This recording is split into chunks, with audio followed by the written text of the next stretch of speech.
ఓం శాంతి. నిన్న మనము దాదా లేఖరాజ్ గారి అసాధారణమైన వ్యక్తిత్వం గురించి తెలుసుకున్నాము. ఇప్పుడు మనము వారికి ఉన్నటువంటి భక్తి నిష్టల గురించి తెలుసుకుందాము. దాదా బాల్యకాలము నుండి శ్రీనారాయణ్ణి ఎంత పూజించేవారు అంటే వారి చిత్రపటాన్ని పూజ గదిలో, తను పడుకునే దిండు క్రింద, ఆఫీస్లోని టేబుల్ డ్రాలో తన జేబులో పెట్టుకునేవారు. ఇలా తను ఎక్కడికి వెళ్ళినా, ఏ పని చేస్తున్నా ఆ దివ్యమూర్తిని చూస్తూ ఉండగలిగేటట్లుగా ఏర్పాటు చేసుకునేవారు. ఒకసారి బజారులో లభించే నారాయణి చిత్రపటములో నారాయణుడు విశ్రమించి ఉన్నట్లు లక్ష్మీదేవి అతని చరణదాసిలాగా కాళ్ళు ఒత్తుతున్నట్లుగా ఉన్నది ఆ చిత్రంలో. దాదాకు ఇటువంటి చిత్రము నచ్చేది కాదు. స్త్రీకి తిరస్కార స్థానమునిచ్చిన ప్రస్తుత సమాజానికి ఈ చిత్రము ప్రతీకగా దాదా భావించేవారు. ఇటువంటి విపరీత ఆలోచన దేవతల మనస్సులోకి రావడము అసంభవము. స్త్రీలు పురుషులకు ఏమాత్రమూ తీసిపోరు. వారిని పురుషుల కన్నా తక్కువగా భావించడము పొరపాటు. ఇటువంటి ఆలోచనలు దాదాకి వచ్చేవి. చివరికి దాదా ఇలాంటి చిత్రాలను తయారు చేసే చిత్రకారుడిని కనుక్కొని ఆ దివ్య జంట సమానమైన హోదాలో ఉండేటట్లుగా అతని చేత చిత్రాన్ని తిరిగి చిత్రీకరింపచేశారు. కాలగమనములో దాదా భక్తి భావన పెరగడమే కాక ప్రతి పరిస్థితిలోనూ తమ భక్తి శ్రద్ధలను నిర్భయంగా ప్రదర్శించేవారు. వ్యాపార వ్యవహారాల మధ్య ఉన్నా లేక కుటుంబ కార్యక్రమాలలో ఉన్నా కానీ నిత్య పూజకు వేళ అయినట్లయితే దానిని ఆచరించడానికి మధ్యలో లేచి వెళ్ళిపోయేవారు. ఒక్కరోజు కూడా నిత్య నియమాలను తప్పలేదు. అవసరమైతే ఇతరులకు క్షమాపణ చెప్పి అక్కడి నుండి తప్పుకునేవాడే కానీ పూజా నిర్వహణలో మాత్రము తనను తాను మన్నించుకునేవాడు కాదు. ప్రయాణ సమయంలో కూడా భగవద్గీత అధ్యాయమును క్రమం తప్పకుండా చదివేవారు. దాదాకు గీతపై పరిపూర్ణమైన విశ్వాసము ఉండేది. దాదా భక్తి శ్రద్ధలను వివరిస్తూ దాదాగారి కోడలు దాది బృజేంద్ర గారు ఈ విధంగా తెలియచేశారు. దాదాతో వ్యాపార సంబంధాలు ఉన్న మహారాజులు, సంపన్న వినియోగదారులు, వ్యాపారవేత్తలు తరచుగా దాదా ఇంటికి అతిథులుగా విచ్చేసేవారు. అనేకసార్లు వారు వచ్చే సమయము దాదా పూజ వేళ ఒకటిగా ఉండేది. అయినా కానీ పూజా కార్యక్రమాన్ని వాయిదా వేయడం కానీ, తొందరగా పూజను సమాప్తం చేయడం కానీ చేసేవారు కాదు. అంతేకాకుండా దాదా తమ జీవిత విధానంలో సర్దుబాట్లు చేసుకునేవారు కాదు. ఉదాహరణకి వారి ఆహార విధానము ఎంతో సాత్వికంగా ఉండేది. దాదా ఇచ్చే విందు భోజనాలలో మద్యము, మాంసాహారము ఉండేవి కావు. మద్యము, మాంసాహారము లేని ఇటువంటి సాదాసీదా విందులు అలవాటు లేని ధనవంతులు దాదాతో పరిహాసంగా ఇలా అనేవారు, దాదా ఈరోజు విందు చాలా చప్పగా ఉంది అని. అందుకు దాదా చిరునవ్వుతో, మీకోసము మేము మా ధర్మాన్ని ఎందుకు వదులుకోవాలి? మీరు మాకు కేవలము కాగితపు నోట్లు మాత్రమే ఇస్తారు, కానీ అందుకు బదులుగా మేము మీకు వజ్రాలను ఇస్తున్నాము అని అనేవారు. ఇది విని అందరూ సరదాగా నవ్వేవారు. ఇలా అక్కడి వాతావరణం అంతా చాలా ఆహ్లాదకరంగా ఉండేది. దాదాకు తీర్థయాత్రలకు వెళ్ళడము అంటే చాలా ఇష్టం. వారు అమర్నాథ్, ప్రయాగ, బృందావనం, కాశీ మొదలగు క్షేత్రాలకు వెళ్ళేవారు. సాధు సన్యాసులకు తరచుగా తమ ఇంట్లో ఆతిథ్యం ఇస్తూ ఉండేవారు. ఆ సాధు సన్యాసుల వద్ద ధార్మిక అవగాహన గురించి సంభాషించటంలో మిక్కిలి ఆనందాన్ని పొందేవారు. దాదా సంతృప్తిపరుడు. దాదాకు తమ గురువుల పట్ల అమితమైన విశ్వాసము ఉండేది. వారి కోసము, వారి స్వాగతానికి, వారి సత్సంగాలను ఏర్పాటు చేయటానికి, వారి ఆతిథ్యానికి వేలాది రూపాయలను దాదా ఖర్చు చేసేవారు. వారు గురువాజ్ఞకు ఎంతో ప్రాముఖ్యతను ఇచ్చేవారు. దీనిని గురించి బ్రహ్మకుమారి బృజేంద్ర దాది గారు ఈ విధంగా తెలియచేశారు. దాదాకు తమ గురువుపై ఎంతో గౌరవము ఉండేది. ఒకసారి దాదా ఇంటికి గురువుగారు తన శిష్య బృందముతో వచ్చారు. దాదా వారందరినీ ఎంతో ప్రేమతో ఆహ్వానించారు. వచ్చిన వారికి పూర్తి సేవలను, సౌకర్యాలను ఏర్పాటు చేయాలన్న ఆలోచనతో దాదా రోజ్ వాటర్ని ఆర్డర్ చేసి తెప్పించారు. ఉదయము, సాయంత్రము వారి విశ్రాంతి గదులలో ఈ రోజ్ వాటర్ని చల్లించేవారు. గురువుగారి గదిలో దాదాయే స్వయంగా గులాబీ నీటిని చల్లి అగరబత్తి కూడా వెలిగించేవారు. విశ్రాంతి సమయంలో గురువుకు ఏ విధమైన భంగం కలగకుండా ఉండేటట్లుగా దాదా పూర్తి జాగ్రత్తలు తీసుకునేవారు. కనీసము వీధి కుక్క వల్ల కూడా గురువుగారికి విశ్రాంతి భంగం కలగకూడదు అని భావించేవారు. దీని కొరకు దాదా ప్రత్యేకంగా ఒక వ్యక్తిని నియమించేవారు. అది మామిడి పండ్ల సీజన్ కాకపోయినప్పటికీ గురువుకి ఇష్టము అని వాటి కోసము ఊరంతా వెతికించి తెప్పించి ఇచ్చేవారు. ప్రతి పండు తనకు కొంత పుణ్యం తీసుకువస్తుంది అని భావించి ఎంతో ప్రేమతో వాటిని గురువుకు ఇచ్చేవారు. ఎటువంటి పరిస్థితుల్లో ఉన్నా కానీ గురువు చెప్పే ప్రతి చిన్న ఆజ్ఞను పాటించేవారు.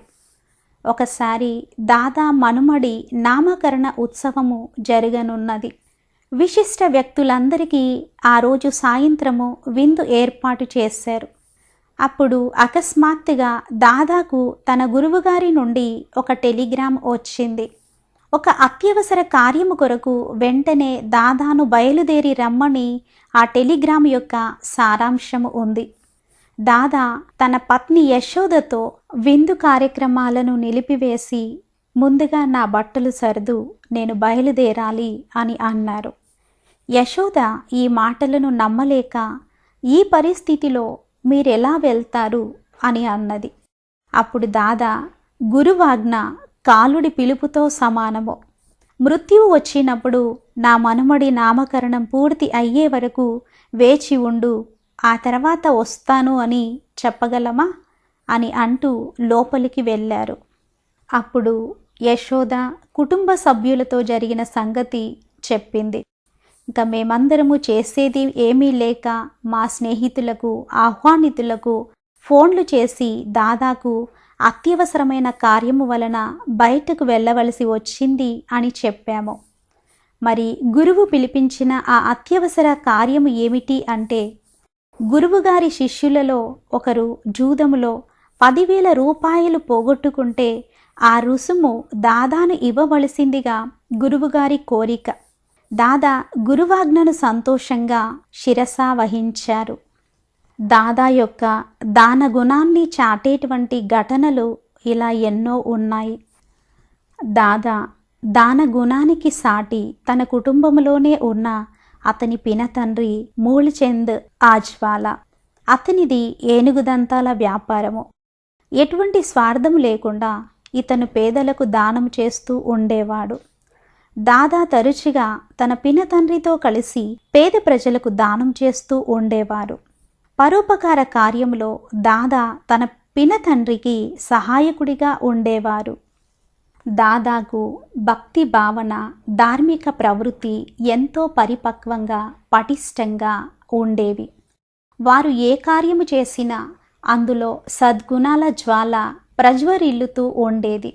వారి కుమార్తెల, మేనకోడళ్ళ పెళ్ళిళ్ళు జరిగిన సమయంలో పెహరామణి అనే సాంప్రదాయము ఉండేది.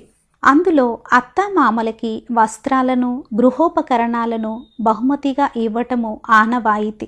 కానీ దాదా మాత్రము వేలాది రూపాయల విలువైన వజ్రాలను, ఖరీదైన రాళ్ళు పొదిగిన బంగారు ఆభరణాలను ఇచ్చేవారు. నూతన వధూవరులు తమ జీవితంలో నిత్యము భక్తి భావనలను కలిగి ఉండాలి అన్న ఉద్దేశముతో వీటితో పాటు ఒక భగవద్గీతను, వెండితో చేసిన చిన్న మందిరమును బహూకరించేవారు. ఇటువంటి సందర్భాలలో దాదా తమ గురువును కూడా ఆహ్వానించి వివాహ సందర్భాన్ని కూడా ఒక సత్సంగముగా మార్చేవారు. వివాహ ఘట్టము ఒక ఆధ్యాత్మిక ప్రసంగముతో ముగిసేది. ఇప్పుడు దాదా కోటీశ్వరుడు, ప్రసిద్ధ కృపలాని వంశస్థుడు. ఇటువంటి హోదాకు చేరుకున్నప్పుడు తన కుమార్తెల వివాహాన్ని తన హోదాకు సరితూగే ప్రసిద్ధ ధనవంతుల కుటుంబం వారితోనే చేస్తారు అని భావిస్తాము. కానీ ఇందుకు భిన్నంగా తన కూతురులలో ఒకరికి వివాహము చేయవలసి వచ్చినప్పుడు పుట్టు ఆ కూతురుని ఇంట్లో ముద్దుగా అలా పిలుస్తారు. ఆమెను ఒక సామాన్య పాఠశాలలో ముఖ్య అధ్యాపకుడిగా పనిచేస్తున్న బోధరాజు అనే యువకుడితో వివాహము జరిపించారు. బోధరాజు సామాన్య కుటుంబం నుండి వచ్చాడు. దాదా కూతురు మనోహరమైనది, తెలివైనది, భక్తిపరురాలు, సిరి సంపదలలో పుట్టి పెరిగింది. దాదా తలుచుకుంటే భారతదేశంలోనే అతి సంపన్న కుటుంబానికి చెందిన యువకునితో వివాహము జరిపించగలరు. కానీ ధర్మపరాయణుడైన బోధరాజు అంటే దాదాకు వ్యక్తిగతంగా ప్రత్యేకమైన అభిమానము. పుట్టు తన తండ్రి తెలివితేటలతో జన్మించింది. ఒక ధార్మిక వ్యక్తిని పొందడము ఎంత సౌభాగ్యమో ఆమె అర్థం చేసుకుంది. నిజానికి ఈ ప్రధానోపాధ్యాయుడు సమాజములో యోగిరాజు అనే పేరును సంపాదించుకున్నాడు. చిదాకాశి మఠంలో తన ధ్యాన దృష్టితో ఈ పేరును పొందాడు. అందుకే ఎన్నో విమర్శలను ఎదుర్కోవలసి వస్తుంది అని తెలిసినా దాదా ఈ నిర్ణయం తీసుకున్నారు. తన ఇల్లు విడిచి పోయినప్పటికీ ఇంకొక చోట కూడా భక్తి వాతావరణంలో ఉండాలి అని తలచాడు దాదా. ధనమున్న మనశ్శాంతి లేకపోతే అది పతనానికి దారి తీస్తుంది. ధనం లేకపోయినా ప్రశాంత వాతావరణంతో స్వర్గంలో లాగా ఉండొచ్చు అని దాదాకు తెలుసు. అందుకే అలా చేశారు. దాదా తీసుకున్న ఈ నిర్ణయము అతని కుటుంబంలో ఎంతో అలజడిని కలిగించింది. అందరికీ ఇది ఒక చర్చనీయాంశంగా మారింది. తన కులాన్ని మరిచి ఒక సాధుతుల్య వ్యక్తితో దాదా తమ కూతురి వివాహము ఎందుకు నిర్ణయించారు అని. చివరికి అందరూ దాదా నిర్ణయము గొప్పది అని అర్థం చేసుకున్నారు. దాదా పత్ని యశోద శ్రీకృష్ణుని భక్తురాలు. దాదా కుటుంబ సభ్యులంతా దేవతా భక్తులే. అధిక ధనము వారిని పాడు చెయ్యలేదు. విలాసవంతమైన జీవితాన్ని దాదా ఏమాత్రము ఇష్టపడేవారు కాదు. పుట్టు బోధరాజుల వివాహ ఘట్టాన్ని ప్రత్యక్షంగా చూసిన దాది మనోహరి ఇందిరా గారు ఈ విధంగా వివరించారు. నేను దాదాజీని, వారి కుటుంబ సభ్యులను అనేకసార్లు చూశాను. దాదాకున్న ఇళ్లలో ఒకటి మా ఇంటికి దగ్గరలోనే ఉండేది. దాదా అబ్బాయి ఒకరైన నారాయణ మా సోదరునితో కలిసి చదువుకునేవాడు. పుట్టు బోధరాజుల వివాహానికి నన్ను కూడా అక్కడికి ఆహ్వానించారు. నేను వెళ్ళాను. ఆ వివాహంలో విశేషం ఏమిటి అంటే అందులో ఎలాంటి కేకలు, అరుపులు, ఆర్భాటాలు ఏవీ లేవు. పైగా ఏదో దేవతల వివాహము జరుగుతుంది అన్న భావన నాలో కలిగింది. ఆ దృశ్యము నాపై ఎంతో ప్రభావాన్ని చూపింది. కలియుగ ఎడారిలో శాంతి అనేది ఎండమావిలా అనిపిస్తుంది. ఇలాంటి వికారాలతో నిండిన సామాన్య జీవితం కాకుండా దాదా పరివారంలోని వారిలాగా పవిత్ర జీవనాన్ని సాగించాలి అని నేను ఆ రోజు నిర్ణయించుకున్నాను. దాదాకు కలకత్తాలో వజ్రాల వ్యాపారం ఉండేది.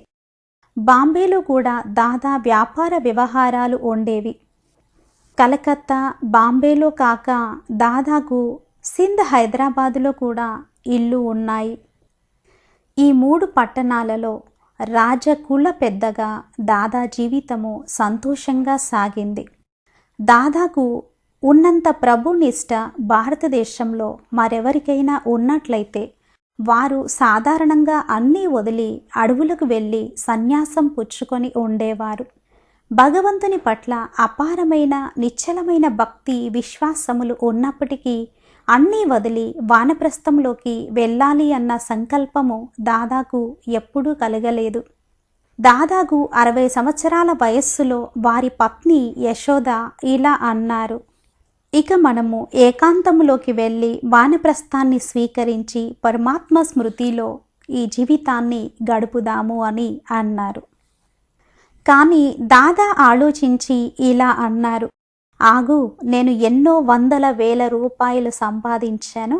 ఇప్పుడు ఆ ధనాన్ని రెట్టింపు చేసిన తర్వాత మనము వానప్రస్థులము అవుదాము అని. సంపాదన గురించి దాదాకు ఒక స్పష్టమైన అభిప్రాయం ఉండేది. మరో 3-4 సంవత్సరాలు సంపాదించిన తర్వాత తమ ఆస్తినంతటినీ పేదవారికి దానమిచ్చి తమ చివరి రోజులు భగవంతుని స్మరణలో గడపాలి అన్నది దాదా అభిప్రాయం. కానీ తానొకటి తలిస్తే దైవం మరొకటి తలిచింది అన్నట్లుగా దాదా జీవితంలో అకస్మాత్తుగా ఏదో సంఘటన జరిగినప్పటి నుండి ప్రాపంచిక ఆసక్తులు తొలగిపోయాయి. వారికి ఎన్నో అద్భుత అనుభవాలు జరగడము ప్రారంభమయ్యాయి. అప్పటి నుండి దాదా ఒంటరిగా ఉండడానికి ఇష్టపడేవారు. వారు తమ సమయాన్ని స్మరణలో మనన చింతనలో గడిపేవారు. అచ్చా, రేపు దాదాకు కలిగినటువంటి దివ్యమైన సాక్షాత్కారాల గురించి మరియు దివ్య జ్ఞానం గురించి తెలుసుకుందాము. ఓం శాంతి.